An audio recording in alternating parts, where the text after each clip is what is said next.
tanya jawab, biasanya tuh kita berempat ya, biasanya kita berempat, cuman hari ini kita berdua aja. Dan mungkin ini adalah webinar terakhir kita. Nanti akan ada program baru. Program baru maksudnya membawakan materi ini. Ini udah 3 kali dibawain. Saya sudah cukup bosan untuk bawain materi ini terus. Jadi nanti kita create materi baru, terus mungkin apa namanya, kemewahan teman-teman sudah mendaftar webinar, itu juga boleh ikutan di webinar selanjutnya. Mungkin ada pertanyaan, tadi di kolom chat ada pertanyaan, budget awal budget awal cuma buat iklan sama stok Pak, video-video iklannya didapat dari mana? Oh ini cerita yang tadi Nubiko ya. Budget iklan, iya benar budget iklannya itu awal-awal Nubiko itu budget 60 juta tuh stok sama iklan. Karyawannya masih direksinya. Direksinya waktu itu ada coba ada founder 4 founder, satu yang nge-CS, satu yang ngurusin keuangan, satu yang ngurusin stok. Iklannya kebetulan waktu itu ada istri ya. Terus ada anak juga kita tag sendiri, kita edit sendiri. Gitu. Jadi kita masih bootstrap banget waktu itu tuh. Dan karena kita ngerti marketnya, kita ngerti bikin videonya juga kayak apa. Terus gimana caranya kerjasama secara kemampuan dan skill awalnya sama-sama. eh, Bagaimana caranya secara kemampuan skill awalnya sama-sama sama di digital. Bagaimana cara bagi tugas? Bagaimana cara memilih jadi jenderalnya? Makasih. Oke, kalau saya sama Mas Rafli itu lebih handle operationnya karena waktu masalah operation itu Mas Rafli itu lebih detail ya dibanding saya gitu. Jadi saya sadar kemampuan saya lebih suka terjun di market, makanya kita bagi tugas di situ gitu. Jadi apa kita bagi tugasnya kita apa istilahnya kita lihat kemampuan kita itu ada di mana sih kayak gitu. Jadi Mas Rafli itu di operation ya, jadi direktur utama, saya lebih di marketing. Gitu. Terus saya masih izin tanya untuk langkah teknis launching brand itu stepnya seperti apa ya? Apakah kirim saya Mas eh, brand itu stepnya seperti apa? Apakah kirim masa sampel produk untuk affiliate atau KOL dulu atau iklan di Meta Objective Awareness atau langsung konversi? Untuk TikTok Ads mainnya hanya di GMV Max aja kah sama live? Ya, kalau awalnya tentu kita bikin campaign dulu ya, karena campaign yang tadi tak jelaskan itu kan adalah bahan bakar untuk ngiklan di Meta ya. Itu jadi stepnya bikin campaign, habis itu campaign itu dibawain sama KOL, habis itu dibawain sama affiliate, habis itu baru jalan iklan traffic berbayarnya. Terus gendis marginnya berapa persen? Mungkin bukan capability saya untuk menjawab gitu. Pokoknya budget marketing kita di Gendis itu waktu itu awalnya 47, terus turun 40, terus turun 35, 30 sampai 28% pada akhirnya. Terus untuk brand baru, apakah lebih baik memberikan komisi affiliate terbuka atau hanya bertarget? Yopovit. Untuk benar apakah lebih baik memberikan komisi affiliate terbuka atau hanya bertarget saja? Dua-duanya sih kalau misalnya buat brand baru. Jadi komisi terbuka itu buat ngejaring, ngejaring affiliate secara general gitu kan. Jadi misalnya kita kasih komisi apa kolaborasi terbuka itu lebih ke general atau base-nya komisi. Jadi 5%. Cuman kalau misalnya nanti kan tadi ada programnya ada tiering segala macam, itu baru kita pindah ke bertarget. Jadi dua-duanya jalan. Jadi yang apa namanya komisi bertarget dengan base komisinya jalan buat nyari affiliate sebanyak mungkin, pas lagi kita masukin program kita baru geser ke yang bertarget gitu, jadi dua-duanya jalanin aja gitu, cuman funnelnya gitu. Terbuka dulu, terbuka, kita cari, kita seleksi buat masuk bertarget, baru kita buatin program tiring gitu. Oke, terus tadi mana nih? ROAS 5, komisi affiliate 10%, potongan platform 20%, serasa hampir. Ya apa ya nanggepinnya? Kalau di kita tuh kan karena sejauh ini Jadi gini, itu tuh sebenarnya bisa dihitung di apa dengan kita punya yang namanya struktur biaya ya, gitu. Struktur biaya kayak misalkan OPEX, COGS, terus biaya admin dan lain-lain sampai akhirnya tuh profit gitu. Profitnya mau berapa? Nah, di ebook yang nanti teman-teman dapetin yang free itu ada cara membuat struktur biaya gitu. Jadi sebenarnya kalau ditanya TikTok itu apa istilahnya? TikTok itu sangat sangat tanda kutip ya kapitalis ya karena mungkin eh, mereka punya apa istilahnya mereka punya layanan banyak. Kalau ditanya senang apa enggak, sebenarnya nggak senang. Kita lebih senang punya website sendiri sebenarnya. Gitu. Cuman setiap brand kita tuh akan kita arahin semuanya ke website. Nah, kondisinya sekarang kan memang yang lagi banyak untuk terserap channel distribusinya ya, channel online itu kan TikTok Shop sama Shopee. eh Langkah preventifnya adalah teman-teman harus membuat yang namanya struktur struktur biaya gitu. Kayak misalkan komisi afiliat 10%, itu percaya deh teman-teman. Ketika nanti ditarik di PNL, laporan laporan laba rugi, sebenarnya kita nge-share ke afiliat itu paling 3%, 4% komisi yang dikeluarkan kayak gitu. Jadi tentu kita harus ngelihat laporan keuangan kita, komisinya itu sebenarnya di-share berapa sih? 10% itu kan hanya yang di terbuka ya, yang terbuka dan banyak penjualan tuh organik dan lain-lainnya itu banyak. Bahkan Shop Ads itu kan kita ngasih berapa Fit? 3% nih. Apa tuh, Pak? Shop Ads, komisi Shop Ads ya. Shop Ads lima kalau di persen ya. 5%, di Nubika 5%. Nah, 5%. Nah, nanti tuh pokoknya di PNL itu kalau di brand-brand kita itu di PNL di laporan laba rugi itu nggak pernah lebih dari 5%. 3%, 4%. Walaupun 80% revenue streamnya itu ada di affiliate dari affiliate gitu. D2MP lebih bagus pakai LP atau SIPAS, Fit? Oke. SIPAS. Fit. Kalau DTM yang kita jalankan, itu kita pakai LP. Jadi kalau misal pernah kita tes antara SIPAS atau pakai LP yang mengarah ke marketplace tadi.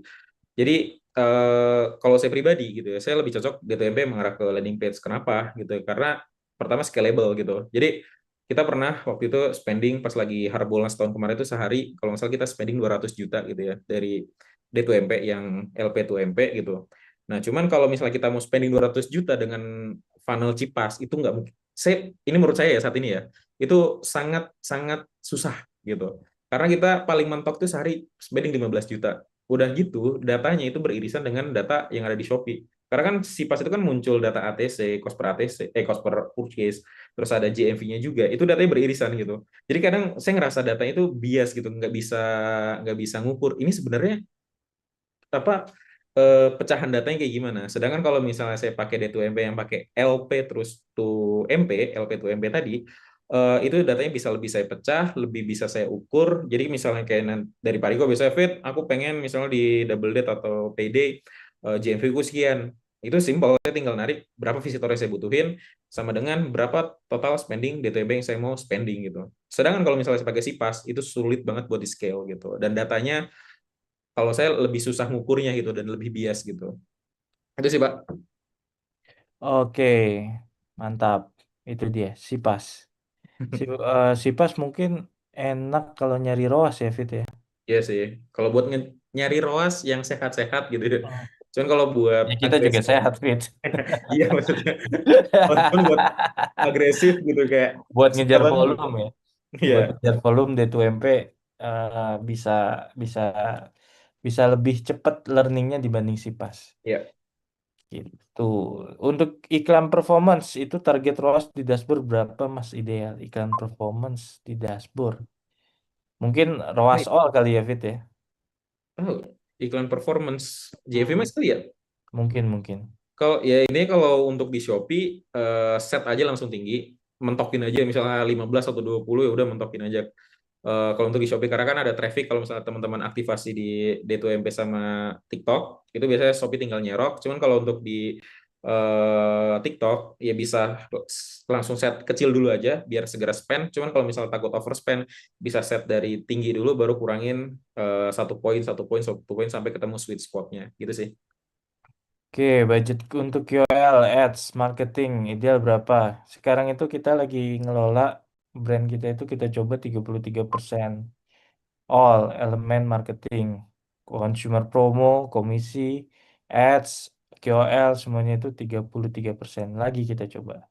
Cuman kalau waktu itu di apa di brand Gendis ya, Feminine Hygiene itu bisa kita buat sampai 28%. Karena apa? Karena distribusinya sudah rata. Nggak rata sih, sudah mulai mulai padat titik-titik. Karena kan kita nyampurin ini ya, nyampurin offline juga, channel offline sama channel apa reseller dan lain-lain. HPP produk idealnya berapa dari harga jual Mas? Kalau personal care skincare di bawah 30%. Kalau fashion mungkin bisa di atas itu. Biasanya makanya fashion itu kan ROAS-nya itu kan bisa gila-gilaan ya gitu. Karena memang apa namanya COGS-nya tinggi, biaya per akuisisinya itu rendah. Hmm. Indikator keberhasilan affiliate diukur dari segi apa selain GMV? Berapa jangka waktu yang ideal buat kita bisa evaluasi apakah affiliate kita berjalan baik? Yopovit, selain Kalau GMV. selain GMV, ya kayaknya kalau affiliate berhasil atau tidak ya dari GMV sih kita ngukurnya gitu ya. Cuman itu kalau misalnya kita ngelihat metrik objektifnya di affiliate. Cuman kalau misalnya objektifnya program, eh, tingkat keberhasilannya pertama grow, kenaikan jumlah affiliate, volume konten yang dibuat si affiliate, kenaikan GMV, ya itu sih tiga tiga. Jadi ada tiga metrik. Kalau misalnya kita objektifnya program, kenaikan affiliate, volume konten sama GMV. Misalnya itu naik semua berarti ya berhasil. Kalau misalnya ada yang nggak naik salah satu ya tinggal evaluasi aja. Terus kalau misalnya bicara berapa jangka waktu, affiliate hunter itu kita start November, GMV Max belum ada, itu 2 bulan kita kayak mati suri gitu ya. Kita baru ada nyawanya itu di Januari. Cuman kalau misalnya sekarang udah di era JMV Max gitu, biasanya itu mulai ada nyawanya itu di bulan kedua, bulan ketiga. Karena yang saya bilang tadi, konten-konten affiliate itu enggak yang posting hari ini langsung di boost gitu. Jadi si JMV Max juga perlu learning, perlu kayak screening apa namanya konten-konten yang sesuai dengan target ROAS kita. Itu rata-rata kita lihat konten-konten yang naik itu rata-rata konten-konten yang diupload 2 sampai 3 bulan yang lalu gitu. Jadi banyak banget affiliate yang uploadnya entah kapan, baru naiknya 2 sampai 3 bulan kemudian gitu sih. Alright. Terus tadi mana nih? Untuk tadi ada lagi tuh. Kak, izin saya jualan fashion. Udah 8 bulan. Berjalan 8 bulan untuk bulan kedua atau tiga iklan GMV-nya bagus. Budget iklan sehari 100.000 tapi ROI per bulannya 8% dan organiknya lumayan. Tapi di bulan November sekarang budget iklannya naik 250. Secara ROI naik 20% tapi organiknya kurang jalan. Nah, pertanyaannya apa nih jadinya? Saya juga Perta- bingung. Pertanyaannya mungkin kenapa gitu ya? Hmm. Biasanya banyak sih faktornya. Faktornya tuh harus update. Apa kita biasanya kalau udah mulai turun cycle produknya tuh udah nyiapin new product launching, terus udah nyiapin campaign baru, terus udah nyiapin yang namanya apa istilahnya campaign baru kan udah termasuk KOL ya. Terus pasti kan persaingan itu kompetitornya semakin banyak karena semakin naik budget gitu, semakin naik budget, semakin naikin omsetnya, pasti biaya marketingnya itu naik kalau misalkan distribusinya itu nggak ikut di rata. Maksudnya distribusi itu di sini kita itu versi distribusi kita itu ada di toko offline, terus ada di reseller reseller online. Itu kita juga ratain gitu. Jadi marketingnya itu nggak naik terus gitu. Cuma kalau misalkan di brand online, makanya ketika launching ya, ketika launching misalkan Nubico ada launching moisturizer, pasti kita udah nyiapin juga di bulan ke-6 itu pasti ada produk baru atau di bulan ke-4-nya pasti ada produk baru. Itu karena ada yang namanya produk produk life cycle. Untuk brand baru di TikTok karena fashion apabila ada 150 SKU sebaiknya push satu produk terlebih dahulu untuk mendapatkan sebanyak-banyaknya konten sebar ke semua produk. eh Kita ada yang namanya harus memilih dari sekian banyak produk, kita harus memilih produk hero atau produk penetrasi ya. Di TikTok kan juga kadang ada best practice-nya. Produk hero adalah produk yang terjual 100 pieces dalam waktu 1 bulan atau 2 bulan gitu best practice-nya TikTok. Tapi kalau versi kita produk penetrasi adalah produk yang pada dasarnya kategorinya besar, terus kita menang di kategori tersebut dari segi fitur USP dibanding kompetitor. Itu yang dijadikan sebagai menu produk penetrasi untuk terciptanya akuisisi pertama customer. Semoga terjawab. Mau tanya affiliate misal kita set 20% di TikTok, komisinya mungkin. Mereka akan dapat 20% sampai kapan? Sampai organik selesai, lalu GMV max kan, mereka dapat presentasi di Shop Ads kita. Apa Fit? Saya. Modelnya affiliate, misal kita set 20% di TikTok, mereka akan dapat 20% sampai kapan? Oh, jadi ini kalau nggak salah gini ya. Jadi misalnya 20% itu yang organik, lalu kita GMV Max kan mereka dapat persentase dari Shopets kita. Oh iya, jadi pas lagi teman-teman ngejalanin affiliate terus set komisi ya, itu apa namanya, pastiin kolom yang komisi apa sih sebenarnya, komisi toko kalau nggak salah ya. Komisi toko, ya misalnya teman-teman mau set 20% ya monggo gitu. Tapi shop ads-nya itu, komisi ads-nya itu teman-teman set kalau bisa di bawah gitu. Karena kan kita ada spending ads GMV ya, buat ngebusi konten affiliate. Itu kita turunin aja. Ya kalau di brand yang feminine hygiene tadi, kita itu di 1%, kita set shop ads-nya. Cuman ya affiliate happy karena emang dalam tanda kutip kayak mereka jualin kacang goreng gitu ya. Terus kalau yang di brand Nubico ini kita set di 5% dan so far nggak ada komplain dari mereka sih gitu.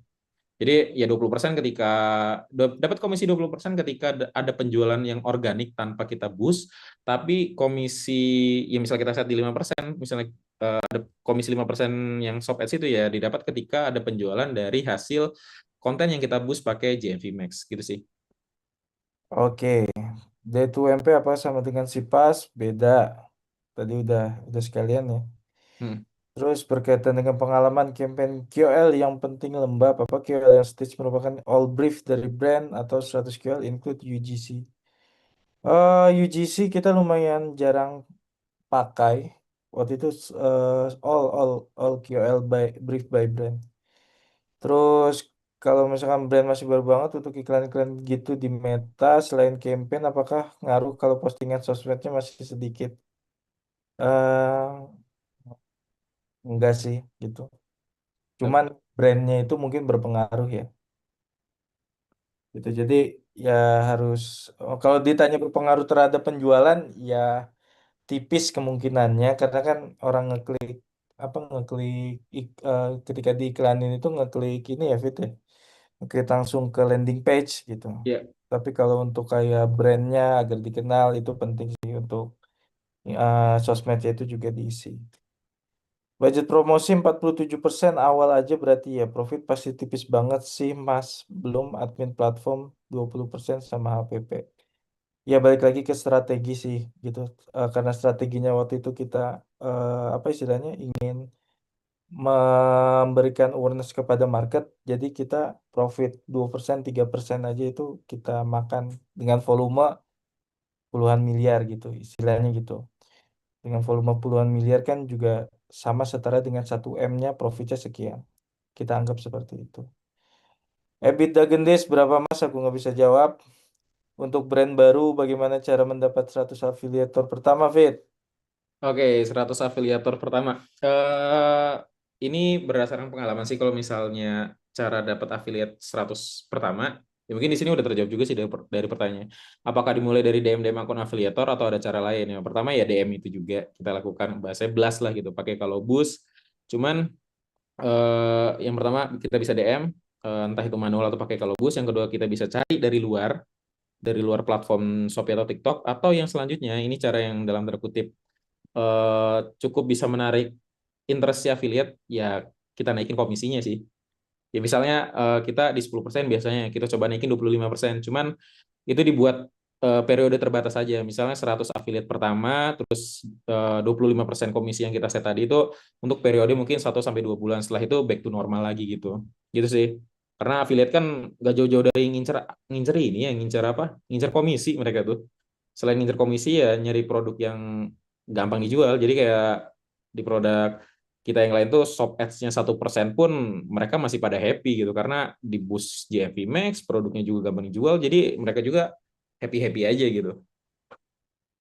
Alright.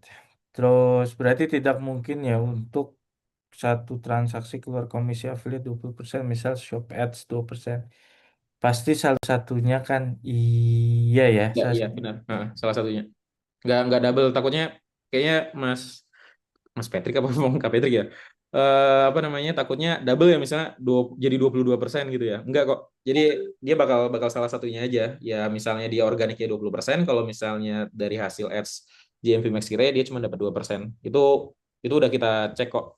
Insya Allah cukup valid lah gitu.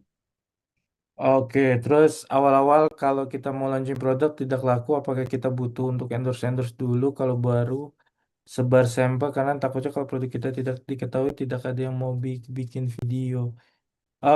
Tentu harus ada awareness-nya dulu ya, gitu. Kalau best practice kita tuh ada awareness-nya dulu. Ini produk kita dibanding kompetitor lain itu unggulnya di mana? Kayak tadi case-nya itu kayak Nubico nggak ada keunggulan untuk putihin wajah ya. Kita nggak pernah bilang Nubico itu untuk mengglowingkan wajah anak.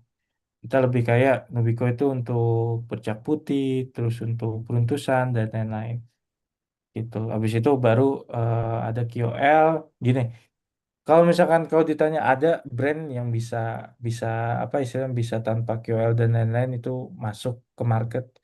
Mungkin kategorinya gitu belum padat atau enggak mungkin harganya murah apa istilahnya low ticket eh, orang-orang istilah orang untuk mencoba itu kantung belanjanya itu pas kayak gitu. Tapi kalau kita itu setiap brand baru atau produk baru pasti kita ada KOL atau enggak minimal affiliate-nya itu udah direkrut-rekrutin sejak awal. Gitu. Terus saya mau rebrand. Dari brand awal udah punya ratusan ribu database. Menurut Mas work gak kalau iklan Meta Ads metode lookalike? Launching atau iklanin lookalike mungkin mungkin gimana Fit? Lookalike Saya Fit. Mas saya mau rebrand dari rebrand awal udah punya ratusan ribu database. Menurut Mas work nggak kalau iklan Meta Ads metode lookalike audience untuk launching atau iklanin narik affiliate? Gimana ya? Ini pendapat pribadi ya. Apa kan Meta itu kan udah ada advantage plus ya gitu ya, atau ya dalam tanda kutip udah lebih canggih dari dulu gitu ya. Lookalike itu ya dulu cukup cukup cukup bisa bisa apa ya? Cukup bagus lah untuk resultnya gitu. Cuman berdasarkan pengalaman kita pas lagi kita coba lookalike ataupun pakai custom audience yang lainnya lah gitu yang kita pakai retargeting segala macam itu Meta itu sekarang tuh kayak lebih condong buat buat learning dan ngasih result bagus tuh kalau misalnya kita ngelepas dia, ngelepasnya itu kita ngikutin entah dari segi umurnya agak lebih broad, gender lebih broad, bahkan kita nggak pakai interest gitu. Meta tuh lebih lebih learningnya tuh lebih pinter kalau misalnya kita lepas dia buat learning sendiri. Tuh. Tapi pas lagi kalau menurut saya ya pas lagi kita coba kasih batasan, oh harus interest yang kayak gini, audiens yang kayak gini, itu mereka malah kayak kerjanya kayak lebih susah gitu buat ngasilin result terbaiknya mereka gitu karena ya nggak tahu ya mungkin karena dikasih keterbatasan itu atau segala macam saya nggak tahu cuman berdasarkan pengalaman kita udah coba beberapa metode tadi ya retargeting kita jalanin pakai lookalike juga kita jalanin cuman secara apa ya yang udah kita jalanin itu bagusnya itu kalau ya udah kita lepas aja ke si metanya ya ya kalau saya tadi kan ada satu campaign broad interest interest itu cuman buat kayak pemanis aja buat kayak limpah apa buangan traffic aja gitu kalau misalnya tarik ya itu semuanya rata-rata broad yang menghasilkan result terbaik gitu itu sih. Alright, boleh silaturahmi dan diskusi nggak ke kantor Om. Kantor kita di Bogor. Dulu saya tinggal di Cibinong. Terus bagaimana mendapat afiliator yang bagus, metrik apa yang dikalobus selain revenue? Apa kita harus tembak afiliator brand lain? Sejauh ini apa yang paling wow? Brandnya Tanifit. Bagaimana mendapatkan afiliator yang bagus ya kita nggak bisa gini sih pas lagi kita jalanin kadang kan kita ngelihat affiliate-nya GMV-nya bagus nih kadang ya mereka nggak cocok juga sama kita gitu kan nggak cocok itu entah mereka memang nggak cocok dari segi produknya juga sama kita atau nggak cocok dari DNA si affiliate sama si produk kita juga gitu jadi kalau misalnya ditanya gimana cara dapat affiliate yang bagus ya ya kita harus blast terus gitu kita harus apa namanya cari terus gitu karena yang saya bilang ya bahkan affiliate-affiliate yang baru pun yang dalam tanda kutip secara KPI GMV bulanan mereka segala macam itu jelek gitu ternyata pas lagi sama kita malah naik gila-gilaan gitu. Jadi ya kalau misalnya cara terbaik ya tetap cari sih kalau saya gitu ya. Terus metrik apa aja di Kalobus selain revenue? Kalau saya sih selain revenue, kemungkinan memposting, terus kalau apa namanya needs produk atau kan ada needs ya, pilih-pilihan needs mau beauty atau segala macam. Kalau saya sih lebih dilepas gitu ya. Jadi kayak kita blasting aja karena lebih ke ya memperkaya data aja. Jadi kita ngebus aja invitation ke mereka. Jadi ini dapat dari guru saya sih, Mas Andrian gitu. Jadi ketika kita blast pakai Kalbus itu ya, ya ataupun pakai cara yang lainnya.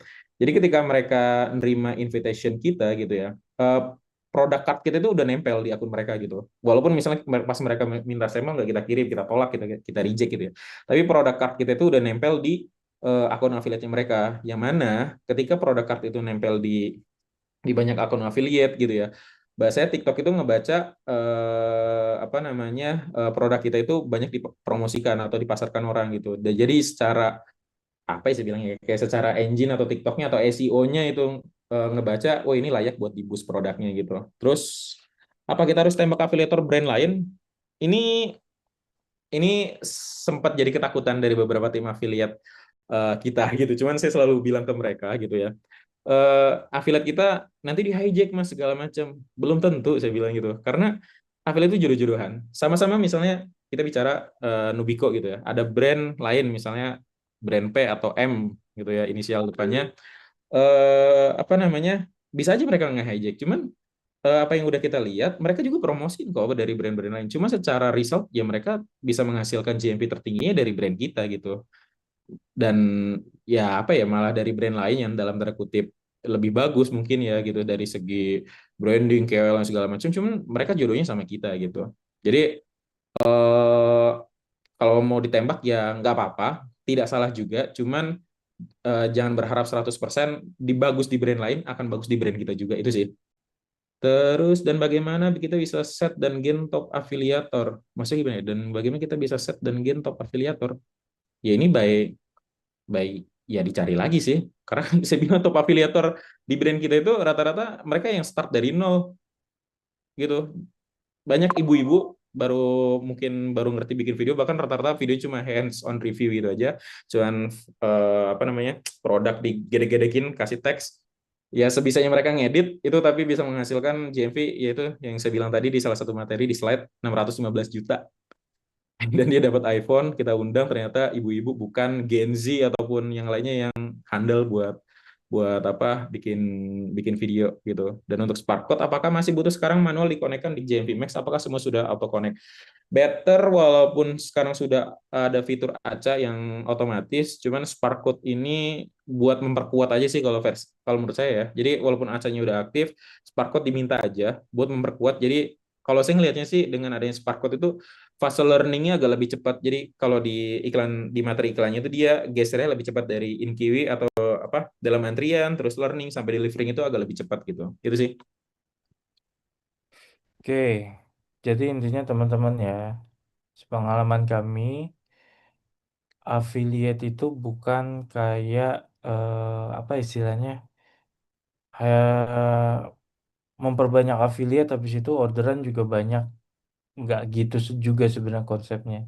Tapi ketika teman-teman udah set tofunya tadi, campaign apa namanya, konten-konten top of funnel kayak kenapa produk ini bisa menyelesaikan solusi dan lain-lain, itu affiliate itu kayak yang tadi Mas Fitra bilang, bikin konten yang hands-on review, gambar pemandangan, terus kata cuman tulisan doang itu pasti kemakan karena memang sebelumnya itu ada kegiatan yang tadi yang Mas Fitra udah jelaskan, apa performance itu kita bilang BTL-nya ya mungkin Hmm. below the line-nya gitu yang nyerokin gitu. Tapi apa kegiatan awareness-nya itu juga harus dilakukan untuk di awal fasenya kayak gitu. Mungkin kalau kita ngeliatin brand teman-teman kayak tadi ada Nubico, Gendis, Nirforest. Nah, sebelumnya itu kita rutin untuk awareness, konten KOL atau konten apapun itu yang ngurusin tentang top of funnel. Gitu, terus ini tadi ada sempat mention affiliate live akan menjadi sasa depan, sedangkan untuk mencari affiliate live akan susah. Gimana caranya kita sebagai brand baru bisa berjualan secara live yang paling efisien untuk brand baru? Apakah live sendiri? Gimana mendatangkan traffic ke live? Saya lihat seperti JSH, personal branding, karena mereka kalau kita tidak punya personal branding, bagaimana cara memboost affiliate yang live untuk pemula? Apakah harus live sendiri? Apakah works kalau masih nggak ada awareness? Aku mungkin apa istilahnya bisa bilang kalau kita nggak gain awareness, produk kita brandnya nggak akan keluar. Jatuhnya nanti banding-bandingan harga itu. Jadi kenapa personal branding itu versi murah marketing sebenarnya. Mereka mengumpulkan traffic, followers, habis itu tercipta persepsi atau kepercayaan terhadap personanya. Tapi kalau misalnya kita nggak pakai personal branding, ya kita harus menciptakan crowd-nya dulu gitu.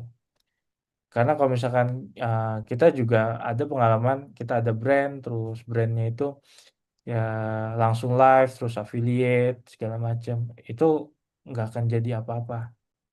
Itu apalagi produknya itu di atas 100.000. Trust me, nggak akan jadi apa-apa. Kecuali ya kalau misalkan skincare terus overclaim gitu, terus ada before after, mukanya mukanya habis itu di apa diminyakin segala macam biar glowing. Nah itu mungkin hal lain ya. Kita nggak pernah seperti itu. Intinya awareness is the important things to do ketika pertama launching sebuah brand dan produk kayak gitu. Potensi konten lolos GMV Max seperti apa? Apakah durasi tertentu? Mungkin konten durasi pendek 10-15 detik. Ngaruh tak durasi, Fit? Hmm, Kalau ini nggak bisa, apakah ngaruh kita belum bisa validasi. Cuman berdasarkan data, rata-rata konten yang top GMV Max emang rata-rata yang durasi sekian 10 sampai 15 detik. Cuman apakah valid? Ya belum tentu juga gitu. Cuman berdasarkan data affiliate gitu rata-rata emang yang top videonya itu rata-rata yang 10 sampai 15 detik, hands on review gitu kan. Teks jedak-jeduk lah gitu kan. Cuman apa ya? Kalau misalnya ditanya apakah ada kriteria tertentu, jujur sampai sekarang kalau saya pribadi ya ngebacanya masih kayak goib gitu loh. Hmm. Apa namanya konten yang bakal diboost dari si TikTok atau dari GMV Max gitu. Jadi ya intinya buat aja konten sebanyak mungkin gitu kan. Pasti akan ada yang nyantol sih kalau menurut saya gitu ya. Itu sih. Mungkin konten-konten yang prohibited kali ya, kayak apa namanya, kayak sex harassment atau menampilkan bentuk tubuh anak kayak kita punya brand Nubico, kita tuh nggak boleh nge-shoot tubuh gitu. Misalkan tubuh anaknya lagi nggak pakai baju, kita nggak boleh. Bisanya kita tangan atau tangan lah salah satu bagian tubuh ya kayak gitu. Kalau kayak gitu mah udah tidak tertolakkan kayak gitu. Maksudnya nggak bisa diapa-apain. Bahkan herbal pun sekarang agak tricky ketika dijualin di platform TikTok. Ya. Tapi jadi kalau durasi sih kita rata-rata sih durasi kita dia itu kita bilang shit post ya itu segala macam.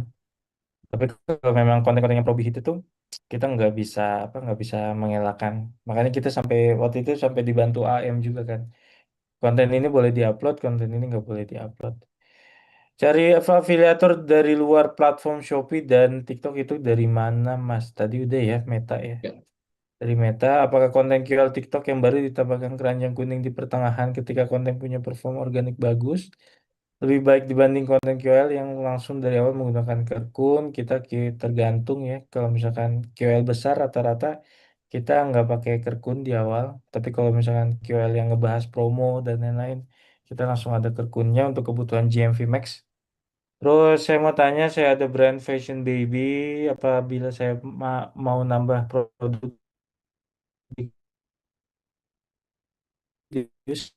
secara atau gabung tokonya, dilihat dulu relevansi produknya. Kalau misalkan terlalu jauh, misalkan tadinya skincare, tiba-tiba ada Nubico, di Nubico ada fashionnya, better dipisahin aja tokonya.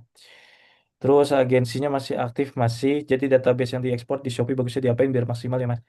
diteleponin, dijadiin ya, dijadiin customer insight, terus di apa follow up, dijadiin communities. Kalau kita biasanya brand kayak gitu. Kalau kirim sampel ke afiliator baru dan nggak baru ada nggak ketentuannya setelah mereka terima minimal buat video berapa. Jika dilakukan sama afiliat tersebut gimana? Jika tidak dilakukan gimana? Ini Nggak. ini berarti minimal ya. Kalau misalnya dari kita sih biasanya SOW-nya kalau misalnya kita kirim sampel itu udah kita jelasin minimal create video itu minimal 3 gitu. Jadi lepas dari 3 dia mau bikin atau enggak ya itu udah di luar perjanjian kita gitu. Cuman pasti kan ada afiliat-afiliat nakal sih. Ya sebenarnya itu nggak bisa kita hindari. Cuman kalau dari kita sih paling treatmentnya lebih ke ngan ya ngancem sih bahasanya kayak halo kak misalnya misal belum bikin video atau baru bikin satu atau di luar dari perjanjian kita bakal ancam kalau misalnya dia nggak akan dapat sampel kita lagi ataupun akan kita bilang ke brand-brand yang lain mungkin yang kita kenal untuk tidak menerima dia sebagai afiliatnya. Jadi kayak ya sebenarnya ancaman gertak-gertak apa ya gertak-gertak sambel lah sebenarnya gitu ya. Karena itu nggak bisa kita elakkan sih gitu. Cuman kalau misalnya kita ketemu kayak gitu sih biasa kita gertak sambel gitu sih. Biasa habis itu mereka langsung bikin lagi. Adapun yang ada ya udah kita blacklist aja udah. Jangan sampai dia datang lagi gitu sih. Oke, Mas izin tanya apakah setiap afiliator harus mengaktifkan otorisasi iklan di TikTok atau tidak perlu supaya bisa dikejar GMV Max? Ini mah as authorization maksudnya smart code kali ya? Atau Hmm, apa acak? acak Oh, kayaknya.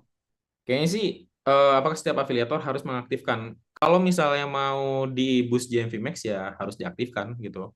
Karena dalam tanda kutip berarti si afiliator tersebut mengizinkan konten-kontennya untuk di boost oleh TikTok atau oleh brand gitu. Jadi ya kalau misalnya tanya apakah perlu, ya perlu diaktifkan supaya bisa di boost oleh GMV Max. Oke, kalau Clippers gitu udah nyoba Mas. Bulan Desember kita coba nanti kita update hasilnya bagus apa enggak. Untuk apakah harus pakai TAP apa ya? Aku kurang familiar jadi Mas Patrick itu apa?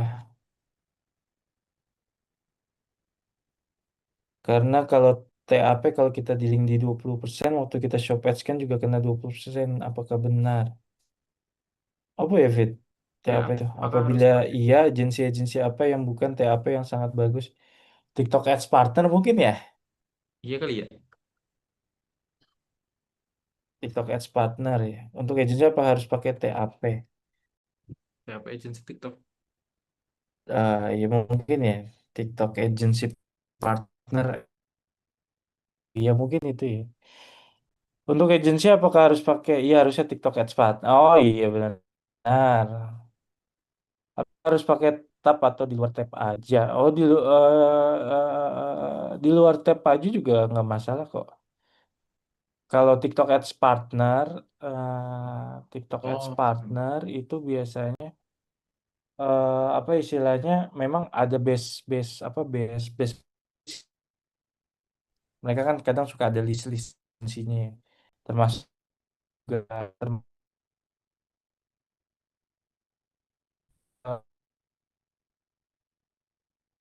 jenis layanannya banyak soalnya kayak tadi karena kalau TAP karena kalau TAP kalau kita dealing di 20% waktu kita shop ads kan juga kita 20% kita, kita shop ads kan juga kena 20%. eh eh, mungkin ini study case-nya lumayan ini ya Mas Mas Patrick ya karena kalau misalkan komisi komisi apa oh mungkin gini ya dia pakai MCN mungkin ya Fit ya. kayaknya sih Terus sih ada pakai sih ada MCN sih. apa ada komisi. Mungkin iya affiliate-nya itu dari Oh, benar tuh pakai MCN. kalau misalkan affiliate itu dari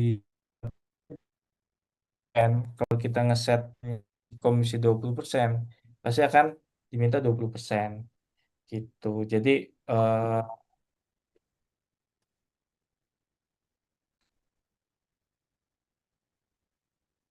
Sorry tadi ada sinyal kayaknya kurang lancar. Nah ya kalau pakai MCN memang mereka ngelok komisi yang nggak bisa dipisahin gitu. Jadi eh, kita pakai MCN sebisa mungkin yang nggak ngikat komisi, tapi ngikat fix fix apa? Setahu saya MCN kasih kok kalau mau diturunin jadi 5% nggak harus sama komisi mereka di lock mas. Oke, pengalaman kita pakai MCN kurang begitu banyak karena kita rata-rata pakai affiliate hunter. Mungkin mungkin ya benar sih. Cuman terakhir aku ngontak MCN itu mereka ada beberapa penawaran, ada yang komisi. Aku nggak tahu tuh mereka ngepisahin komisi Shopee atau toko itu dibedain apa enggak. Cuma komisi mereka ada komisi, ada base fixed rate gitu ya. Jadi aku lumayan nyaman pakai bayar fixed rate aja. Kita bayar katakanlah 20 juta dapat berapa kreator bikin video. Habis itu komisinya itu tergantung di komisi yang kita kasih. Habis itu ada paket ininya, paket ads-nya juga. Biasanya mereka ada bundling itu juga. Misalnya angkanya 20 juta. Gitu semoga menjawab Mas Patrick. Terus tadi udah dibantu Mbak Melody. Pertanyaan terakhir Mas Zulfitra. Kalau misalkan teman-teman ada pertanyaan, langsung aja di sales.fasttrackbrand@gmail.com. Saya aktif di email. Kenapa nggak di WhatsApp? To be honest, WhatsAppku itu sangat banyak banget grup dan sangat banyak banget pesan masuk. Kadang suka kelewat. Jadi better di email, lebih sering ngecek di email karena email jarang ada kotak masuk. Terakhir pertanyaan Mas Julfitra, untuk brand awareness yang paling efisien dan murah dimulai dari mana dulu biar mudah nyerokinnya nanti. Mulai dari eh brand awareness ya, mulai dari mana ya? Mulai dari, pertanyaannya kok membuat aku bingung. Untuk brand awareness yang paling efisien dan murah itu mulai dari konten internal. Nah, nemu jawabannya. Konten internal kita punya tim konten creator, terus kita kasih script briefing sesuai apa istilahnya sesuai positioning kita, terus kita buat banyak berulang storytelling real gitu. Kalau mau ditanya kayak apa konten internal, coba cek apa istilahnya? Jangan deh. Coba cek konten-kontennya kayak apa brand-brand yang ini loh, Rukas. Terus terus ada jangan Rukas deh. Ada konten-kontennya siapa ya lupa. Yang Zafer ya. Zafer juga yang brand gamis tuh. Itu kan dia Hmm. uploadnya di akun profilnya dia walaupun artisnya artis ini ya. Cuma kan sebelum dia datengin artis kan dia ada cowok ganteng-ganteng pakai gamis terus habis itu lagunya apa istilahnya yang lagi ngehits pada waktu itu part of awareness juga cuman nggak pakai apa KOL. Semoga menjawab teman-teman. Pas jam 10 4 jam 3 jam 45 menit lah kalau bersihnya. Thank you banget Mas Fitra udah temenin. Juga Pak. Teman-teman thank you banget kalau misalkan teman-teman ada pertanyaan boleh di email aja langsung. Terus tadi mungkin kalau ada yang nanya mentoring atau agency tanya aja di email. Apa istilahnya? Kita juga ada mentoring juga, ada agency juga cuma agency nggak banyak. Ya nanti di email ditanya jawab aja. Thank you banget teman-teman. Semoga ilmu yang kami berikan ada manfaatnya dan keberkahannya. Assalamualaikum. Thank you. Thank you Yovit. Pak. Thank you Pak.